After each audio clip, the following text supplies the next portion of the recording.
Então, boa noite. Mais um encontro do grupo de estudos do Instituto Multiportas. A gente está fazendo a leitura do livro do Bert Hellinger, No Centro Sentimos Leveza. E vamos dar continuidade, então, à leitura da página 20, Passar Adiante.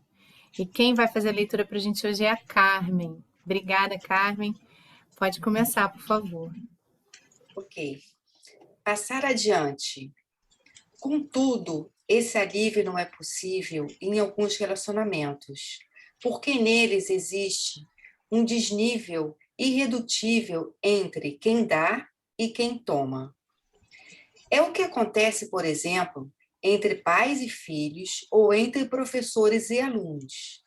Pais e professores são basicamente doadores, enquanto filhos e alunos são primeiramente recebedores. É verdade que os pais também recebem algo dos filhos e os professores recebem de seus alunos. Isso, porém, apenas reduz o desequilíbrio, não o anula. Contudo, os pais já foram filhos e os professores já foram alunos. Eles conseguem compensar na medida em que transmitem à geração seguinte o que recebem da anterior. E seus filhos ou alunos poderão agir da mesma forma. Boris ajudem aí, gente. Mahausen visualiza isso em seu poema. A bola dourada. O que recebi pelo amor de meu pai, eu não lhe paguei, pois em criança ignorava o valor do dom, e quando me tornei homem, endureci, como todo homem. Agora vejo crescer meu filho, a quem amo tanto, como nenhum coração de pai se apegou a um filho. E o que antes recebi, estou pagando agora a quem não me deu, nem vai me retribuir. Pois quando ele for homem e pensar como os homens, seguirá como eu, os seus próprios caminhos. Com saudades, mas sem ciúme, eu virei pagar ao meu neto o que me era devido. Na sucessão dos tempos, meu olhar assiste, comovido e contente, o jogo da vida. Cada um, com um sorriso, lança adiante a bola dourada, e a bola dourada nunca é devolvida. O que vale para a relação entre pais e filhos e entre professores e alunos aplica-se também a todas as situações em que não é possível compensar pela retribuição ou pela troca. Por outras palavras, podemos aliviar nossas dívidas repassando aos outros algo do que recebemos. O agradecimento. A última possibilidade de compensação entre o dar e o tomar é o agradecimento. Com o agradecimento, não me eximo de dar. Às vezes, porém, é a única resposta adequada. Por exemplo, por parte de um deficiente físico, de um doente, de um moribundo e, às vezes, também de um amante. Aqui também entra em jogo, além da necessidade de compensar, aquele amor elementar que atrai e mantém juntos os membros de um sistema social, da mesma forma como a força da gravidade mantém os corpos no universo. Esse amor acompanha e precede o dar e o tomar, e no tomar se expressa em forma de agradecimento. Quem agradece está reconhecendo. Você me dá sem saber se eu poderei pagar-lhe algum dia. Eu recebo isso de você como um presente. E quem acolhe o agradecimento diz: seu amor e o reconhecimento da minha dádiva valem mais para mim do que qualquer outra coisa que você possa fazer por mim. Ao agradecer, não atestamos apenas o que damos uns aos outros, mas também o que somos um para os outros. Vou lhes contar uma breve história a respeito. Sobre o receber. Alguém que foi salvo de um perigo de vida sentia-se na obrigação de agradecer muito a Deus e perguntou a um amigo o que deveria fazer para que seu agradecimento também fosse digno de Deus. Então o amigo lhe contou esta história. Um homem se apaixonou por uma mulher e a pediu em casamento. Ela, porém, tinha outra coisa em mente.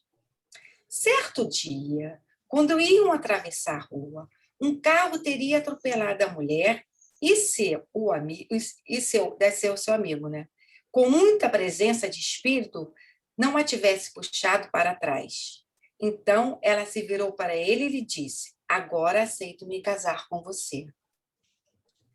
Como você acha que o homem se sentiu? Perguntou o amigo. O outro, porém, em vez de responder-lhe, apenas torceu a boca, em sinal de desagrado. Está vendo? Disse o amigo. Talvez Deus sinta o mesmo com relação a você. E eu vou lhes contar mais uma história. Os que voltaram. Um grupo de amigos foi para a guerra. Lá enfrentaram perigos indescritíveis. Muitos morreram ou ficaram gravemente feridos, mas 2 voltaram ilesos. O primeiro se tornou muito silencioso. Sabia que não merecera a sua salvação e aceitou sua vida como um presente, uma graça. O outro, porém, se gabava de seus feitos heróicos e dos perigos de que escapara. Foi como se isso não lhe tivesse custado nada. A sorte. Frequentemente, encaramos uma sorte não merecida como algo que nos ameaça e amedronta. Isso decorre de que, secretamente, achamos que nossa sorte desperta a inveja do destino ou de outras pessoas.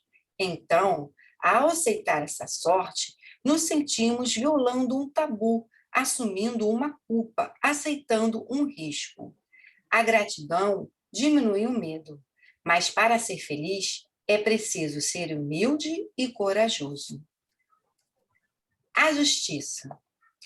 O jogo alternado entre culpa ou dívida e inocência é, portanto, acionado pelo dar e receber e regulado pela comum necessidade de compensar. Quando essa necessidade é satisfeita, a relação pode terminar, ou então pode ser retomada e continuada com a renovação do dar e receber. A troca, porém, não dura se no decurso dela não se voltar sempre ao equilíbrio. É como caminhar. Se nos mantivermos em equilíbrio, ficaremos parados. Se o perdemos totalmente, cairemos e ficaremos estirados no chão. E se, alternadamente, o perdemos e recuperamos, caminharemos em frente. Culpa ou dívida, como obrigação e inocência, ou ausência de dívida, como o alívio e a reivindicação, estão a serviço da troca. Através delas, nos estimulando reciprocamente e nos unimos no bem. Essa culpa e essa inocência são uma boa culpa e uma boa inocência. Aí nos sentimos em ordem e no controle, e nos sentimos bem. Pode dar uma paradinha, Carmen, só para a gente, Tá. que acho que falou tanta coisa, né? Importante, para a gente ver se tem alguma dúvida, se alguém quer fazer algum comentário ou alguma pergunta.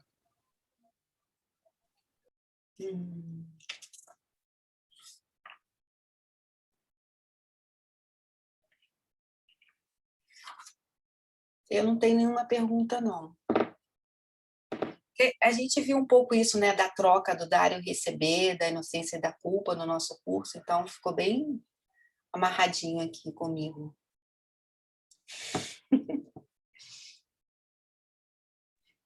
Eu vou te dizer que eu tenho dúvida quando ele fala os que voltaram, porque eu não entendi muito bem. o que ele fala com o silencioso e o que se gabava. O que ele quer dizer com isso? Então, se você vê quando ele fala novamente na sorte, né, e quando a gente pensa na sorte, tem como a sorte como só como um princípio, né, para que a gente possa se sentir na vida, isso nos traz muita arrogância, né? Se a gente se intitula, por exemplo, uma pessoa muito sortuda ou acha que tem muita sorte. Então, o que o Bert Hellinger mostra aqui com tudo isso é uma postura nossa de humildade diante da vida e e do destino, né? Do destino que ocorreu entre a gente, né? Em todas as situações. Então, desde lá de trás, quando a pessoa fala sobre como agradecer a Deus, né? Esse Deus quer, né, se gabar do que ele fez, né? Então, ele vai sempre fazendo essa costura, né, também com essa divindade, né, que todos nós temos quando pensamos no sagrado, quando pensamos em Deus, para trazer novamente a nossa postura diante da vida, que tem a ver com humildade, né, com aqueles que se gabam de ter conseguido algo muito maior do que o outro, né? Que ele podia ter feito diferente, como se esse controle tivesse como se esse controle tivesse nas nossas mãos, do nosso destino e do que vai nos acontecer, né? Então, a questão de agradecer a Deus, de que forma, né?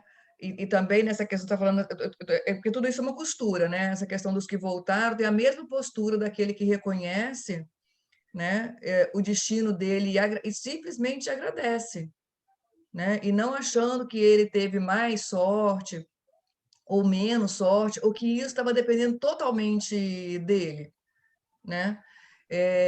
E aí é isso na vida, né? Porque até nessa situação que a gente está vivendo agora, né, do Covid, quem de nós sabe como o nosso organismo, o que vai acontecer com a gente se a gente pegar o Covid, seja lá em que idade for, né? Nós não sabemos, né? O nosso organismo, uma pessoa de 100 anos sobreviveu ao Covid, um bebê não sobreviveu ao Covid, uma pessoa jovem, atleta, saudável, não sobreviveu, né? Então, isso não se trata de sorte, né? Só, ou do que alguém poderia ter feito de melhor ou de diferente sobre isso, né?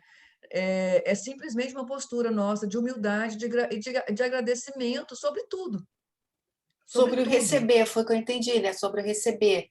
Na verdade, ele encaixou ali uma história, né? Ele contou essa história dos dois que foram para a guerra e a postura que eles tiveram após essa guerra.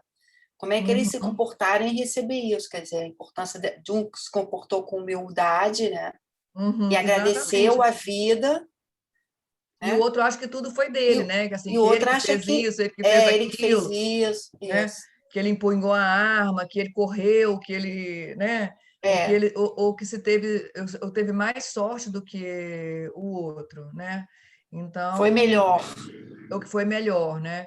Então, às vezes, até o que eu penso, assim, quando há um acidente, por exemplo, e uma pessoa, e todo mundo morre, uma pessoa sobrevive, e a pessoa diz, graças a Deus, né? Então, graças a Deus, por exemplo, né? Deus salvou um, né? E o restante todo, né? Ele deixou morrer. Então, não é sobre isso, né? É sobre a gente concordar, muitas vezes, com o destino, né? E receber aquilo, e poder receber aquilo que foi dado a gente. E entender que essa postura de agradecimento e esse reconhecimento do que pôde chegar para você é que faz toda a diferença, né? Na verdade, na vida, sobre tudo. Então, por isso a gente fala tanto sobre a gratidão e essa humildade, né? De perceber o que nos foi dado e a gente poder receber, né? Porque muitas vezes a gente diz assim, ah, isso não foi tão bom. Então, eu não recebo e não me torno grato, né? Se eu não me engano, na introdução ele falou, né, da aceitação do que acontece, né, na nossa Uhum, vida, que aí ele relacionou ao centro, por isso que traz paz. Quando você tem uma sintonia com isso, né? Sim. Foi o que eu É. entendi. Eu destacaria essas 3 palavras aqui do finalzinho da parte da sorte, né? Que ele fala. A gratidão, né? Que diminui o medo, mas para ser feliz é preciso humildade e coragem, né? Então é isso, gratidão, coragem. humildade e coragem. Então, assim como a gente reconhece, a gente só precisa, a gente nunca vai poder retribuir, né, nessa troca, nesse equilíbrio com os pais, também com os professores, né? Aquele onde a gente toma, a gente não vai poder retribuir, né, da mesma forma. Não, né, não tem esse equilíbrio e a gente poder passar adiante, né? Seja o conhecimento, seja tendo os filhos também, né? Então a gente passa adiante e agradece, Agradece. agradece a vida, porque isso nessa relação já é o suficiente para equilibrar, né? E a gente fica em desequilíbrio quando a gente não reconhece, né? Ou a gente não passa adiante. E passar adiante, gente, não significa que, por exemplo, uma pessoa que não teve filhos, né? Não está passando adiante, que o próprio Bert Hellinger não teve filhos, né? Mas olha o que ele fez para a humanidade, né? Olha o tanto de coisa quantas contribuições, né? Ele trouxe. Todos nós podemos contribuir de alguma forma, né? O nosso conhecimento, as nossas especializações, tudo aquilo que a gente pode contribuir, isso tudo é passar adiante também, né? Alguma pergunta? Eu Fala, poderia Aline. dizer que fazer um paralelo dessa relação dos professores com os alunos, da relação dos médicos atualmente cuidando dos pacientes, por exemplo, do Covid, tanto conseguindo preservar a vida, enfim. Poderia ser isso também? Sim, isso também é um bom exemplo, né? Eu acho que aqui ele está falando, acho que ele não falou, em algum momento ele falou aí também da doença, né? De cuidar, né? Quando alguém também não pode, se ela salvou a sua vida, né? Seja não necessariamente um médico, mas alguém que salvou a sua vida, você também, né? Não tem como retribuir isso no sentido de você também poder ter oportunidade de salvar a vida dele, né? Se isso puder acontecer, é ótimo, né? Mas não necessariamente isso desequilibra, mas o reconhecimento e você também poder fazer algo bom por outras pessoas é uma forma também de equilibrar. Perceber isso, né? Que você recebe quando uma oportunidade, quando alguém te faz um bem muito grande e você não tem como retribuir esse bem, né? Isso é algo muito grande que a pessoa fez por você, como, por exemplo, salvar a vida, você pode equilibrar isso agradecendo, reconhecendo, né, tudo que você recebeu e também fazendo algo bom com isso, né? Podendo fazer algo bom com isso para você e para o mundo, né? Alguém mais quer? Ou podemos seguir? Ok. Então podemos seguir. Carmen, pode? Pode. Perdas e danos. Entretanto, no processo de dar e tomar, também existe uma culpa má e uma inocência má. Por exemplo, quando quem toma perpetra uma afronta e quem dá é sua vítima. Portanto, quando alguém faz algo contra o outro sem que este possa defender-se, ou quando um toma algo para si, prejudicando o outro ou causando-lhe dor. Ambos, o autor e a vítima, estão sujeitos à necessidade de compensação. A vítima tem o direito de exigi-la e o autor sabe que está obrigado a dá-la. Só que, desta vez, a compensação resulta em prejuízo para ambos, pois, consumado o ato, também o incidente planejava a maldade. Também o inocente planejava a maldade.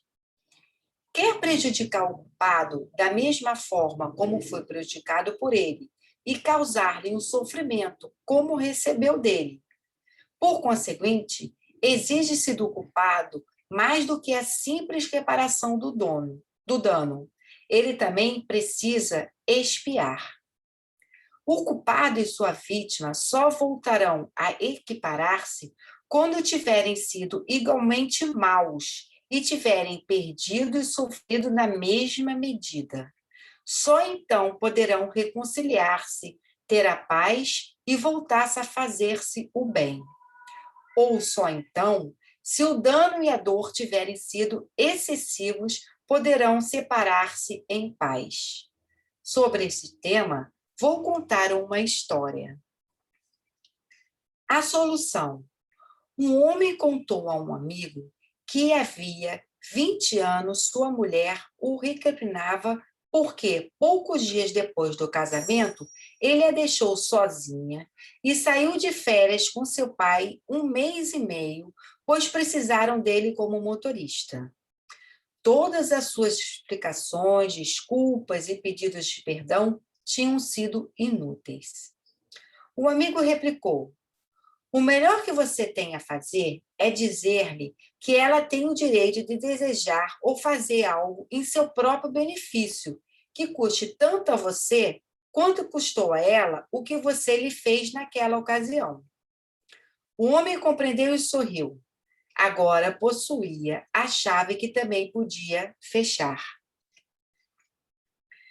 Pode assustar algumas pessoas que não se chegue a uma reconciliação nesses casos, a não ser que o inocente se zangue e exija expiação. Entretanto, conforme o velho ditado de que uma árvore se conhece por seus frutos, basta vermos o que sucede num caso e no outro para verificarmos o que é realmente bom e o que é realmente mal. A impotência. Também no contexto de perdas e danos, a inocência é sentida de diversas maneiras. A primeira delas é a impotência. O autor age enquanto a vítima sofre. Julgamos tanto mais culpado o autor e tanto mais grave o seu ato, quanto mais indefesa e impotente era a vítima. Após o fato, porém, ela raramente continua indefesa. Pode agir e exigir do culpado justiça e reparação, colocando um ponto final na culpa e possibilitando um recomeço. Quando a própria vítima não age, outros agem no lugar dela. Porém, com uma diferença. O dano e a injustiça que causa em seu lugar são muito piores do que se a vítima tivesse exigido justiça e se vingado por suas próprias mãos. Ilustro isso com um exemplo. A dupla transparência. Um casal já maduro... Transferência, desculpa. A dupla transferência, corrigindo. Um casal já maduro estava participando de um curso de desenvolvimento pessoal. Na primeira noite, a mulher sumiu. Só reapareceu na manhã seguinte, quando se postou diante do marido, ele disse: passei a noite com meu amante. Com outras pessoas, essa mulher se mostrava atenciosa e interessada. Só diante do marido ficava fora de si. Os outros não conseguiam entender porque ela era tão má para ele, tanto mais que ele não se defendia nem se exaltava. Apurou-se que essa mulher, quando criança, era mandada para o campo com a mãe e os irmãos durante o verão, por ordem do pai. Ele ficava na cidade com sua amante e, às vezes, ia com ela visitar a família. E sua mulher os servia sem queixas nem recriminações. Ela reprimia sua raiva e sua dor e os filhos percebiam isso. Essa atitude que alguns chamariam de virtude heróica, tem um péssimo efeito, pois nos sistemas humanos, a raiva reprimida volta à tona mais tarde, justamente nas pessoas que menos podem defender-se contra ela. Na maioria das vezes, são os filhos ou netos, e eles não chegam a tomar consciência disso. Nesse caso, houve um duplo deslocamento da emoção reprimida. Em primeiro lugar, para um outro sujeito. Em nosso exemplo, da mãe para a filha. Em segundo lugar, para um outro objeto. Em nosso exemplo, do pai culpado para o marido inocente. Também aqui, tornou-se vítima a pessoa menos apta para se defender, porque amava a ofensora. Portanto, quando os inocentes preferem sofrer a agir, aumenta logo o número de vítimas inocentes e de ofensores culpados. Em nosso exemplo, a solução teria sido que a mãe da mulher se zangasse abertamente com o marido. Aí ele seria obrigado a tomar uma atitude, o que levaria a um recomeço ou a uma clara separação. No caso presente, nota-se ainda que quando a filha vinga a mãe, ama não somente a ela, mas também ao pai, pois ela o imita, agindo com o marido da mesma forma como o pai agia com sua mãe. Aqui atua, portanto, um padrão diferente de culpa e inocência, no qual o amor cega a pessoa para que não veja a ordem. A inocência impede a pessoa de ver a culpa de um lado e suas consequências do outro. A dupla transferência acontece também quando a vítima não pode agir depois do ato porque estava impotente. Sobre esse tema, trago mais um exemplo. O vingador. Um homem de uns 40 anos estava em terapia, receava cometer alguma violência contra outras pessoas.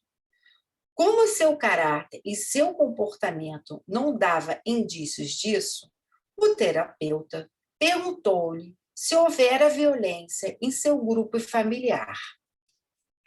Averigou-se que seu tio materno fora um assassino. Tinha em sua empresa uma funcionária que era também sua amante. Certo dia, mostrou-lhe a foto de uma mulher e pediu-lhe que fizesse um penteado igual. Depois que ela já tinha sido vista por muito tempo com aquela aparência, ele a levou ao exterior e a matou. Em seguida, regressou a seu país com a mulher da foto, que substituiu a outra como funcionária e amante. Porém, o crime foi revelado e ele foi condenado à prisão perpétua. O terapeuta pediu detalhes sobre os parentes do cliente, principalmente sobre os avós, para saber de onde viera o impulso para o crime. O cliente, porém, não soube dar muitas informações. Do avô nada sabia, e da avó afirmou que era uma mulher piedosa e bem conceituada. Investigando com mais cuidado, o cliente soube que, durante o regime nazista, essa avó denunciou como homossexual o próprio marido, que então foi preso, internado no campo de concentração e assassinado. Essa piedosa avó foi a verdadeira assassina no sistema, e dela proveio a energia destruidora que se manifestou. Seu filho assumiu o papel de um Hamlet. É isso, gente?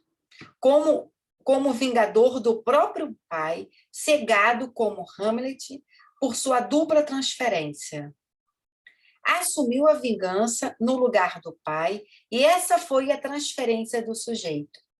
Mas poupou a mãe e matou, em lugar dela, a outra mulher que ele amava. Essa foi a transferência do objeto. Então, assumiu as consequências não apenas do próprio ato, mas também do ato da mãe. E tornou-se semelhante a ambos, a mãe pelo crime e o pai pela prisão. Portanto, é uma ilusão acreditar que podemos escapar do mal sob a capa de impotência e inocência, em lugar de reagirmos à culpa do perpetrador, mesmo ao preço de nos tornarmos mal por nossa vez. Caso contrário, a culpa não terá fim. Quem se submete sem ação à culpa do outro não consegue perseverar a própria inocência e ainda por cima semeia desgraça. Vamos dar uma paradinha, Carmen. Nossa, muito forte tudo isso. Eu fiquei toda arrepiada. Meu Deus do céu. Forte, né, gente? Então, nossa. Alguém quer fazer alguma pergunta, quer comentar, quer pensar um pouquinho, né? Vamos...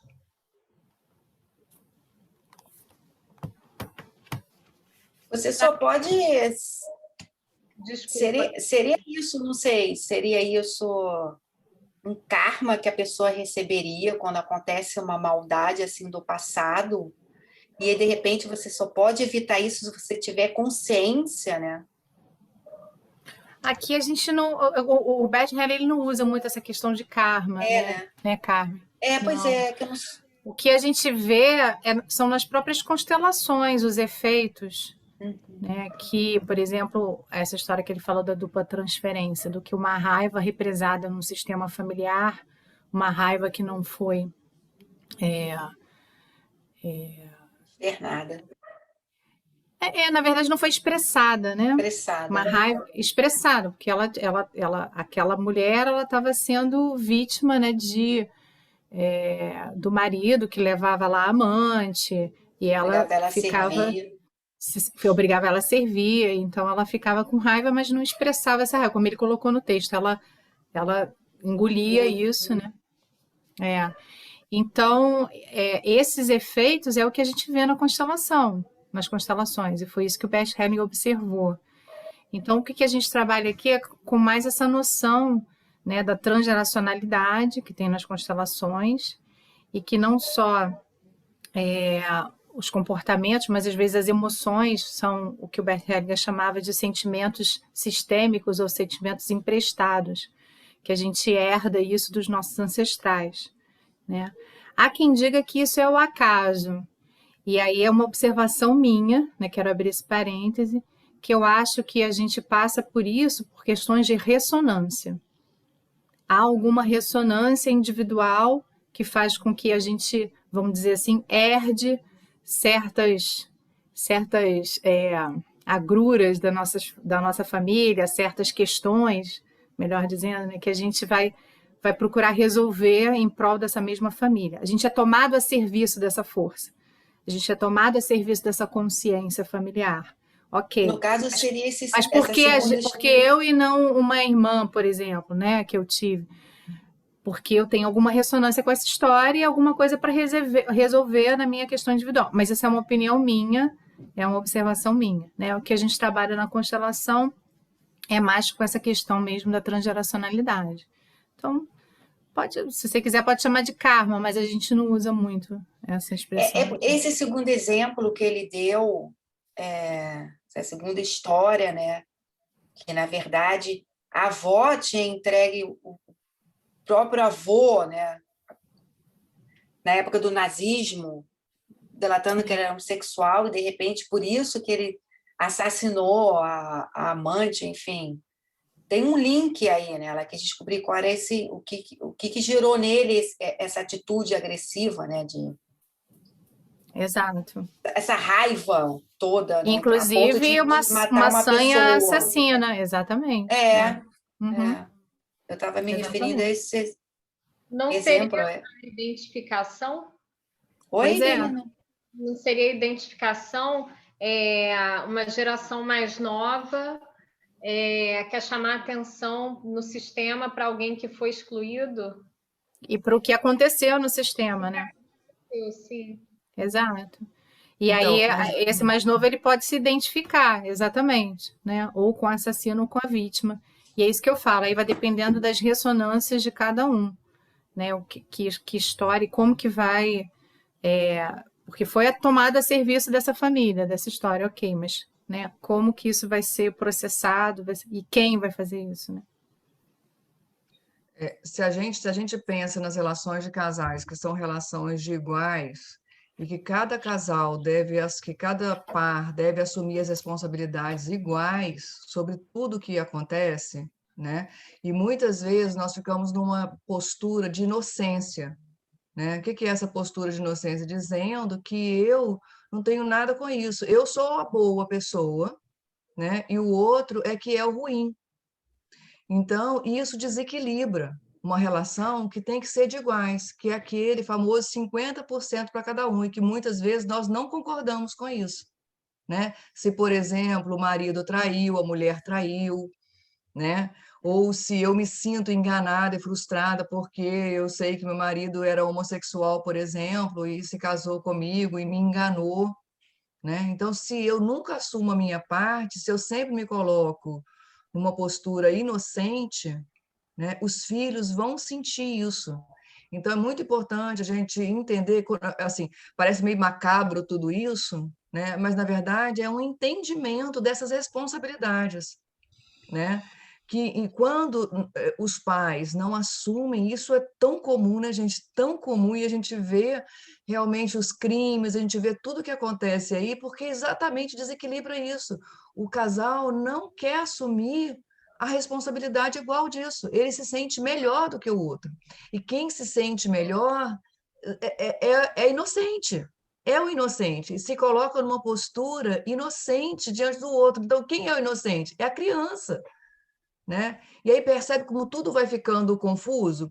E quando os pais não assumem essa postura adulta diante da vida, diante de um casamento, diante de uma relação de adultos, as crianças vão querer assumir isso, né? As crianças vão querer assumir isso porque elas verdadeiramente são inocentes e fazem isso por amor aos seus pais, né? Então, essa tensão a gente perceber que não é o melhor e o pior, que a gente quer estar sempre, né, nesse julgamento, nessa separação. Ah, mas quem traiu foi ele. Então, quer dizer, eu não fiz nada, né? Eu estava aqui de boa, estava aqui linda, maravilhosa, né? Totalmente disponível, e o outro foi lá e fez tudo que fez. E nas constelações a gente mostra que é esse estado também de boa consciência nossa, quando a gente vem também de histórias que há traições, que há assassinatos, a gente também precisa estar olhando para isso e perceber isso, que muitas vezes nós somos impulsionados a um movimento, a uma postura, a uma ação que vem de um sentimento emprestado. Então, por isso, talvez a gente, antes do casamento, hoje a gente está falando dos casamentos sistêmicos, né, da gente poder olhar para isso, olhar para essas histórias, olhar para as histórias dos nossos pais, manter uma postura humilde, né, e percebendo que o que é deles está certo para mim, né? E nós Eu tenho uma estamos. parte que ele fala aqui, Marisa, que é sobre essa questão que quando, por exemplo, um faz o mal para ver o equilíbrio, o outro tem que fazer um Então, mal da mesma. Então, não lembra quando a gente falou, acho que não sei se foi no individual, mas no curso de casais nós falamos, né? A gente sempre fala isso quando a gente fala do módulo de casal, é que para manter o equilíbrio, né? Se um faz uma coisa boa, quem faz uma coisa boa, né? Sobe, né? Fica acima de uma outra pessoa. Esse aqui, então, tem uma dívida com esse. Então, esse aqui precisa esperar para que esse também possa fazer uma coisa boa, e normalmente faz uma coisa melhor, porque quem se agradou quer fazer algo melhor, né? E então ele vem para cá. E nesse movimento, né? E esse aqui também gostou, né, do que esse fez, aí também quer fazer algo bom e quer fazer algo melhor. E aí vai né? Essa é a crescente. Assim, o amor cresce, a relação se fortalece. Mas o que acontece quando alguém faz algo ruim? Uma traição, por exemplo, né? Que acontece muito. E é comum quando um casal chega no consultório e quem traiu está se sentindo, o traído está se sentindo abaixo. Mas quem traiu, quem fez um mal para aquela relação é que está abaixo. E a pessoa que traiu, ela mostra isso, realmente, ela se sente aqui. Ela cria uma dívida. E aí, para que isso se equilibre, é preciso que esse daqui também faça algo também ruim, vamos dizer assim. Mas na prática seria o quê? Isso na prática? Então, é o que acho que mais ou menos ele falou alguma coisa assim parecida. Então eu vou sair vou fazer uma viagem, por exemplo, com as minhas amigas, onde você não vai, eu vou curtir com Não, elas, até por aí tudo bem, exemplo. por exemplo, no caso de uma traição. Isso. Não Vai trair necessariamente. também? Então, assim, Isso é muito subjetivo, Carmen. ele diz que esse Isso é muito equilíbrio subjetivo. que a gente tem que estar atento, que isso não pode ser algo maior, um mal maior do que o outro fez. Normalmente, para que a relação tenha chance de se recuperar, né, esse mal deve ser um pouco menor, tá? Para que a relação não rompa, porque senão, assim, e aí um faz algo grande, vai lá embaixo, outro faz e aí, entende, a coisa Aí não vai desanda. ter fim, né? Não tem Não vai ter fim, fim. fica só querendo se vingar. Então, assim como numa coisa boa a gente tenta fazer algo maior, um pouco né, melhor do que o outro fez, isso fortalece e cresce. Assim como na dinâmica do menor, algo um pouco menor para que essa relação se equilibre e ela tenha a chance de voltar a crescer. Isso quer dizer o quê, gente? O que eu mostro para o outro? Eu saio do estágio de inocência. Eu saio daquela inocência onde eu digo só o outro é ruim e eu sou a boa. Então, quando eu faço uma coisa ruinzinha também, eu digo, eu sou tão ruinzinha quanto você. Eu saio dessa inocência, né, nessa relação que são de iguais. Eu digo, você sabe fazer coisas ruinzinhas, eu também sei. Então, assim, eu não sou bobinha, né? Eu também sou mazinha, mas eu também sou boazinha, e você também é. Então, isso equilibra a relação. Esse estágio de inocência, quando alguém faz uma coisa, quando você vai lá e você não denuncia, você vai e você é espancada, por exemplo, né? E você... eu sei que isso é uma coisa muito, muito forte, mas se você não faz nada, você vai aceitando, né? E você fica no estágio de inocência, como quem diz, eu sou a boa, eu não faço nada, vê que eu não faço nada, eu não denunciei, eu não falei para ninguém, né? Eu fiquei caladinha, eu aguentei tudo, né? O que eu estou colocando? Me colocando no estado, numa postura de inocente, de alguém que não pode fazer nada por si, né? Como uma criança. Olha, Porque a deixa eu criança contar fica um caso. nisso, né? Que na prática eu fiz um trabalho de constelação uma vez com uma senhora que estava passando exatamente por o exemplo que a Marisa está usando. Ela tinha sido traída pelo marido. E aí, quando eu falei isso para ela, eu falei, então, o que você quer fazer? A gente tem que sempre respeitar a autonomia da vontade, né, do cliente. O que você quer fazer? Eu não quero me separar, eu amo meu marido e tudo mais, não sei o quê. Falei, então, você quer manter o vínculo, quer manter a relação, se você continuar se sentindo superior a ele, porque você está na postura, né, de você que foi atraída, isso vai minar a sua relação. E aí ela falou, entendi. Falei, então o que eu faço, Cláudia? Falei assim, então, não sei. Você que vai ter que ver o que seria interessante como uma espécie de, justamente, entre aspas, uma vingança. O Bert Hellinger até usa essa palavra mesmo, é uma vingança. Ele usa vingança. Exato. Mas aí ela falou assim, mas eu não quero trair meu marido. Eu falei, não. Estou falando isso, até porque trair o seu marido seria pagar na mesma moeda, né? E como é uma coisa ruim, é isso que a Marisa está falando. A gente deve fazer um pouco menos. Então, a gente está falando de relações positivas, em que a gente recebe uma coisa boa e faz um pouco mais para retribuir. E nas relações negativas é o contrário. A gente recebeu uma coisa ruim, a gente faz um pouco menos, se a gente quiser manter o vínculo, né? Quiser manter a relação. Aí ela ficou pensando... E eu lembro que ela fez uma cara assim de tipo aquela, já sei o que eu vou fazer. Ela não quis me contar, eu também não perguntei, né? Porque seria uma curiosidade. Porra! Agora você matou a gente querendo saber, poxa. Mas eu lembro que, assim, foi para ela, estava sanado, porque ela fez uma cara, tipo, já sei o que eu vou fazer com ele, entendeu? Deve ter Então, escolhido assim, Então eu cartão de tenho uma crédito. história que tem fim. pode Posso contar a ser, minha? se para ele fosse importante a questão financeira, né? Ela podia pegar o cartão de crédito dele e Eu tenho uma gastar. amiga, exatamente, tem uma amiga, né? Isso faz muitos anos atrás, né, naquela época que passava o cartão na maquininha, sabe? Aí ela descobriu a traição do marido. Ela ficou tão possessa, mas tão possessa, porque ela tinha acabado de ter neném, sabe? A vida dela estava uma confusão, 2 filhos pequenos. Menina, ela pegou o cartão, mas foi para o shopping, mas gastou uns tubos, não sabia nem que gastar. E naquela época, assim, não era tudo automático, né? Você ia passando, assinava aqueles papelzinhos, assinava papelzinho. Ó, e ficou caladinha. Voltou para casa, botou tudo ali em cima da cama, aquelas compras todas, mas ele ficou doido. O que você fez? Ela falou, muito pouco perto do que você fez. Pois é. Então percebe que isso.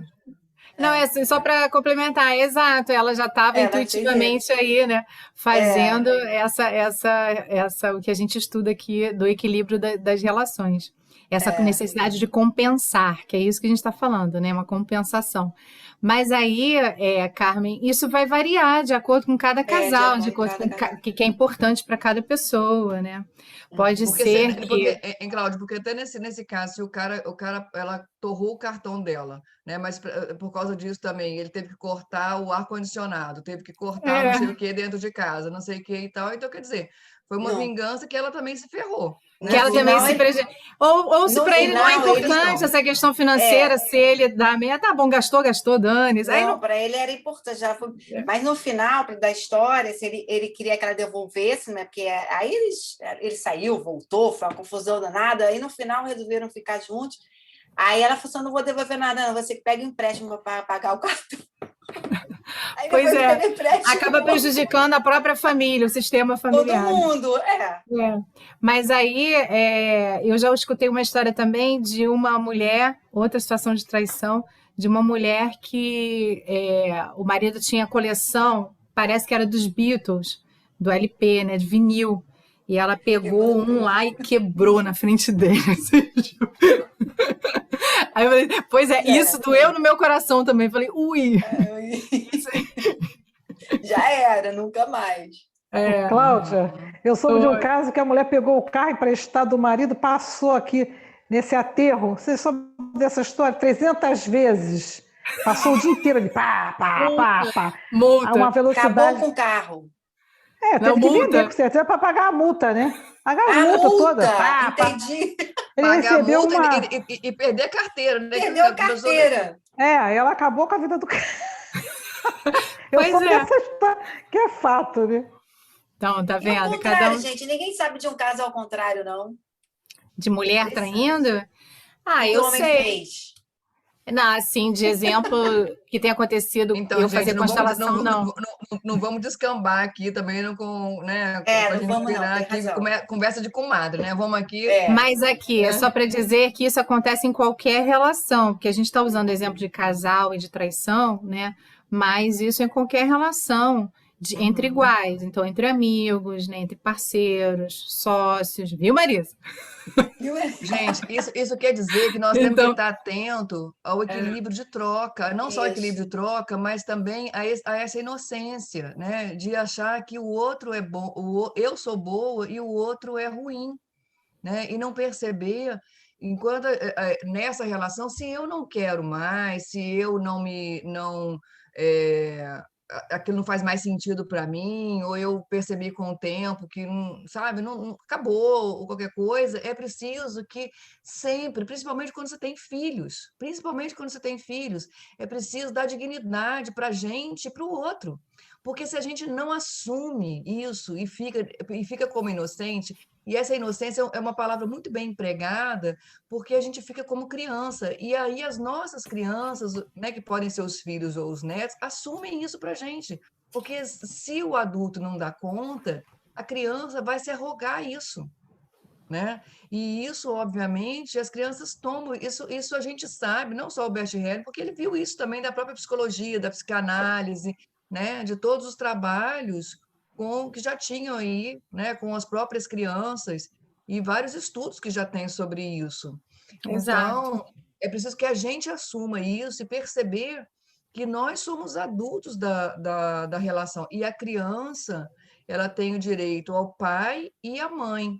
Então, é muito comum mesmo, a gente está sempre dizendo, querendo dizer para os filhos que eu sou a boa e o outro é o ruim, né? Como uma forma dos filhos se posicionarem a favor da mãe e do pai. Os filhos não podem fazer isso, né? Porque isso é um pedido, tome as minhas dores. E quando os filhos, por exemplo, tomam as dores de uma assassina, o que que ele vai fazer, como na história aqui que ele, né? Quando ele toma as dores de uma assassina, ele também se torna um assassino, É né? E o filho possível. também toma as dores desse pai, né? E também vai passar por algo semelhante. Então é preciso que eu diga se o meu marido, e aí, né, gente, vem também, isso não se trata só da inocência, isso também tem uma boa consciência sobre tudo isso, né? Quando eu também estou fiel ao meu sistema, né, ao meu sistema de crenças, por exemplo, né? Imagina naquela época, né, uma mulher que descobriu que o marido era homossexual, é óbvio que ela não tinha condições de elaborar toda essa, né, toda essa questão e mostrar que, olha, né, não, eu aceito perfeitamente, tudo bem, né, ele assumiu isso, então agora também vou cuidar da minha vida, né? Numa época, né? Imagina na época do Holocausto, do nazismo, né? Dos alemães, imagina falar sobre homossexualidade, era o fim mesmo, Era o era uma fim. pessoa que, né? Ela tinha que ir mesmo para a forca, para a morte, para sei lá o quê. Então, ela também estava leal ao sistema dela, que dizia: esse homem, né? Não presta, ele precisa realmente de morrer. E isso, além da inocência, traz também uma boa consciência, né? Que é justamente ela estar leal aos princípios, aos valores daquela época, sem condições de elaborar isso. Então, a gente também precisa entender isso, porque senão a gente fala, nossa, que mulher horrorosa, né? E é difícil mesmo, É. né? Estamos todas tomadas a serviço dessa consciência do grupo, né, familiar. Mas o que eu acho que é mais importante, quer dizer, tudo é muito importante, né? Mas é a gente perceber que como a gente, com esse exemplo das trocas negativas que o Bert Hellinger faz, e dessa necessidade de compensar, como isso desconstrói o nosso pensamento de que a gente tem que ficar pagando de boazinha, né? Ficar se sentindo vítima e não fazer nada e ficar, portanto, subjetivamente maior nessa relação. E com isso a gente aniquila essa relação. Né? Eu acho que esse é assim, do que a gente estudou aqui, o que me chama mais atenção. Né? Porque para mim isso foi uma grande novidade. Né? Quando eu comecei a estudar a constelação e perceber que, né, as trocas negativas, elas também exigem uma compensação, né, para que a gente possa se igualar. E isso, gente, no fundo, é muito amoroso. Sim. Vocês percebem como é Claudinha, muito amoroso? Claudinha, esse caso aí que você acabou de falar, da troca, né? Aí você falou alguma palavra aí, alguma frase que me veio aqui, porque eu passei por uma situação dessa. Aí eu quero saber se quando a mulher quer continuar com a relação, né? Porque às Exato. vezes já não há mais interesse, aquilo foi até uma coisa que depois você passa a ver que foi uma coisa muito boa, né? Que aconteceu. E tudo certo, entendeu? E Isso. aí, acho que é quando a pessoa quer manter, né? Quer manter Tem o um vínculo. relacionamento e quer manter aquele relacionamento, aí manter o vínculo, né? Aí ela vai E aí é importante que ela perceba essa necessidade de compensar também na troca negativa. Isso que para mim foi uma grande desconstrução. Não sei se é o mesmo para vocês, né? Mas para mim foi E uma a grande gente novidade. vê muito isso na prática, com frases até clichês, né? Tipo assim, eu já vi muitas vezes assim, o marido atraiu, agora ele está comendo na mão dela, faz tudo o que ela quer. Pois é, olha como é que ela é Gente, já grande, vi né? muito isso, quer dizer, né, ela se botou lá acima e ele, né, ele é o mal, a gente vê muito isso, e a gente vê o homem se sujeitando a isso mesmo, agora para ficar aqui eu vou fazer tudo o que você quer. Eu faço mas tudo o que isso, você quiser. o efeito disso é ir destruindo. Oi, Lili. Oi, Lili. A relação fica disfuncional, assim. Fica desequilibrada, né? É o que ele fala, não existe Então, equilíbrio. Ela é e superior, ele é inferior. Então, e perceba que Certo. além de aniquilar a relação, né, se houver filhos, isso traz enredamentos, tá? Não só filhos, mas às vezes até sobrinhos mesmo, né? Porque muitas vezes, né, dependendo do sofrimento, daquilo que causou a família, né, causou aqueles tios, a mãe ou o pai sofreu com aquela irmã que passou por aquela situação terrível, né? Os tios também enredam os sobrinhos. Então, lembrando que as ordens, esse equilíbrio e essa percepção tem a ver também com os emaranhamentos e os enredamentos, né, familiares, né? Então, Tá bom, bora gente? compensar as relações, pessoal. E sair da Exercício, inocência, tá? sair da inocência. Sair da Exercício até o inocência, nosso próximo encontro. Então, agora né? um sorriso lindo para a gente tirar a fotinho, que pela hora a gente já pode ir encerrando, né? Sim. Eu vou até parar de gravar aqui já, para a gente